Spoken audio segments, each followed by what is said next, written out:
बहुत अच्छी यात्रा रही आप सबके साथ। 1 घंटे कैसे बीत रहा था सर, 1 घंटे कैसे बीतते हैं। और आप सच में बोल रहे थे कि सर मेरे बच्चे ऐसे हैं कि आप यूं ही बीत जाएंगे, पता ही नहीं चलेगा, हम लूटने वाले लोग हैं। प्रभु श्री राम के संघर्षों पर लिखित, यहाँ पे प्रभु श्री राम का आज में ज्यादा जिक्र नहीं कर पाया। और जबकि सारा जो मोटिवेशन है आपको उनसे ना कहीं और जाने नहीं होती, सब कुछ सीख सकते हैं।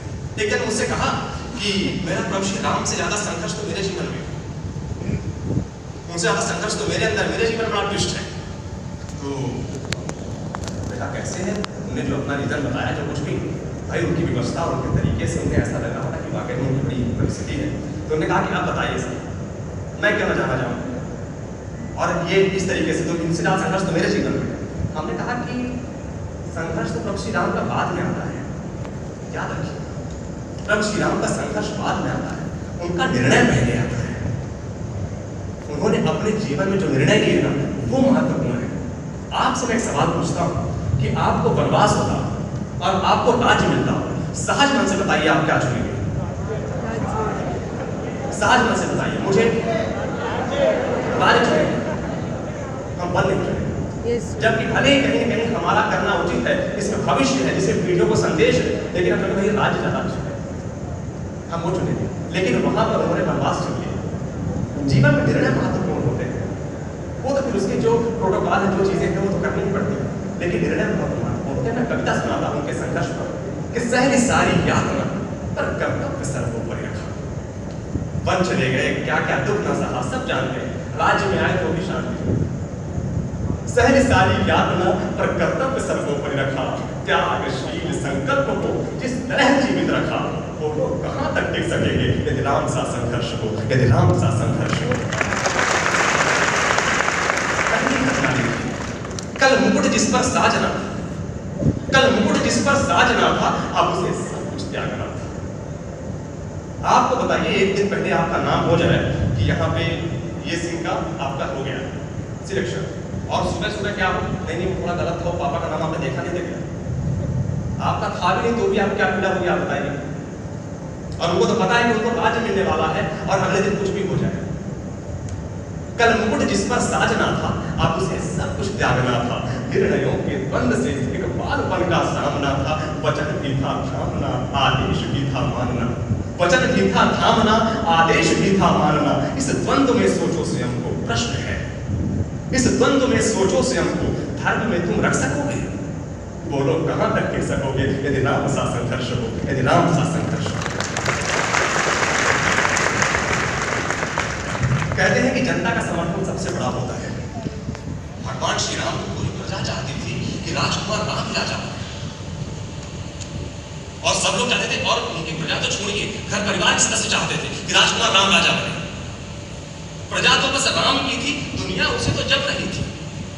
प्रजा तो बस राम की थी, दुनिया उसे तो जप रही थी। वचन ही था तोड़ देता, धर्म ही था छोड़ देता, पर उन्होंने ऐसा नहीं किया। क्यों? क्योंकि पीढ़ियां क्या सीख लेगी, राम की चिंता है। हमारा संदेश क्या है? जीवन में कई बार हम अच्छे बंदे हो जाते हैं ना, कि कई बार सोच लेते हैं कि हमसे आने वाली पीढ़ी क्या उम्मीद करती है, हमसे छोटे हैं ना, वो मेरे बारे में ऐसा सोच रहे हैं, अब मुझे ऐसा नहीं करना, अब मुझे ऐसा नहीं करना। मैं सच कहूं तो मैं उन्हीं बंदों में से, अब मुझे ऐसा करना है, आपका प्रेम मिलता है, अपने आपकी अपेक्षाएं वैसी हैं, अब मुझे ये काम नहीं करना, मुझे ऐसा करना है, मैं गलती से। वहां पर आप देखिए सब कुछ समर्थन था, सब कुछ। पीढ़ियां क्या सीख लेगी अगर हम ये थोड़ा सा विचार कर लें। पीढ़ियां तो छोड़िए, हम अपने विचार कर लेंगे, जो अपना छोटा है कम से कम वो मुझसे गलत संदेश ना दे। बोलो कहां तक टिक सकोगे यदि राम सा संघर्ष हो। फिर आगे पंक्ति आती है कि है याद वो घटना तुम्हें जब राम थे वनवास में, है याद वो घटना तुम्हें जब राम थे वनवास में, सिया थी हर ली, था कौन उनके साथ? दो ही लोग। कुटी जब सोनी पड़ी थी, दो भाई और विपदा बड़ी थी। बोलो ऐसे मोड़ पर, धैर्य का सबसे बेहतरीन दुआ। बोलो ऐसे मोड़ पर तुम धैर्य कब तक रख सकोगे? बोलो कहां तक टिक सकोगे यदि राम सा संघर्ष हो, यदि राम सा संघर्ष हो। वह तो स्वयं भगवान था, अवतार मानते हैं, वह तो स्वयं भगवान था, पर कहां उसमें मान था? इतनी सादगी है। राम का मतलब, राम के व्यवहार का सहज मतलब है राम यानी सरल। क्या दिखाएंगे? मैं वो बता सकते हैं आप कौन हो? मेरा बटी हुई भूल है पहचान कहाँ इसमें तो ये पंक्ति ऐसी तो कौन है आप?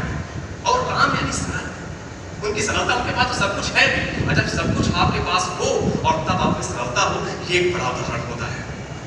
वह तो स्वयं भगवान था पर कहाँ उसमें मान था, किरदार भी ऐसा चुना जिसमें सिर्फ बलिदान। सारे कृष्ण पॉइंट के नाम पे कौन कौन जाएगा? राम। वहां पे सब जुड़े कौन? सब वही। आगे किससे पर सवाल जवाब किए जाएंगे? सब उन्हीं से। वह तो स्वयं भगवान था पर कहाँ उसमें मान था, किरदार भी ऐसा चुना जिसमें सिर्फ बलिदान था। मर्यादा के प्राण थे, रघुवंश के अभिमान थे। मर्यादा के प्राण थे, रघुवंश के अभिमान थे। श्री राम के अध्याय से एक प्रश्न है, श्री राम के अध्याय से एक पृष्ठ हासिल कर सकेंगे? वो लोग कहां तक टिक सकेंगे यदि राम सा संघर्ष हो, यदि राम सा संघर्ष। जीवन में हजारों संदेश, जीवन की जितनी भी जरूरतें हैं, सब आपको भगवान श्री राम के जीवन से सीखने को मिल जाएगा, सब चीजें मिल जाएंगी। और आपका तो आज का जो एक एड्रेस है, ये भी आपको बहुत कुछ सिखा रहा है। कहाँ पे इसने लिखा, वो जो आपने बाल बनाया कितना बढ़िया उसमें लिखा था, राम शांताय सभागार, स्वामी विवेकानंद विद्यालय, महावीर नगरी, तीनों विभूतियों को अगर आपने आत्मसात कर लिया, जीवन बन जाएगा। चलिए, मुझे भी बहुत अच्छा लगा और बहुत बहुत धन्यवाद आपके प्यार के लिए, आपके स्नेह के लिए। और मेरा आना सार्थक होगा अगर आ सके अल्पांश भी तो पूर्ण होगी साधना। अगर थोड़ा सा भी आपको मैं कुछ दे सका, थोड़ा सा भी कुछ भी मैं आपके लिए कर सका, तो मुझे बहुत प्रसन्नता होगी। जीवन में मेरा बस यही उद्देश्य है। इस तरह से 60-70 साल की यात्रा बीत जाएगी और आप सबके साथ, हम सब साथ में जुड़े होने वाले लोग मिलते रहेंगे। बहुत बहुत धन्यवाद, नमस्कार।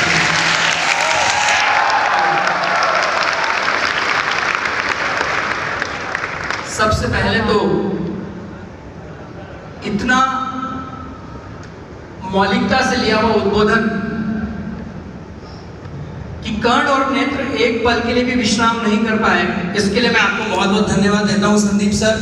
लेकिन अभी जबकि आप रामसा संघर्ष हो यहाँ से बोल रहे थे, तो मेरे पास 7-8 स्टूडेंट्स के फोन आए और वो एक आपकी और रचना की डिमांड कर रहे हैं।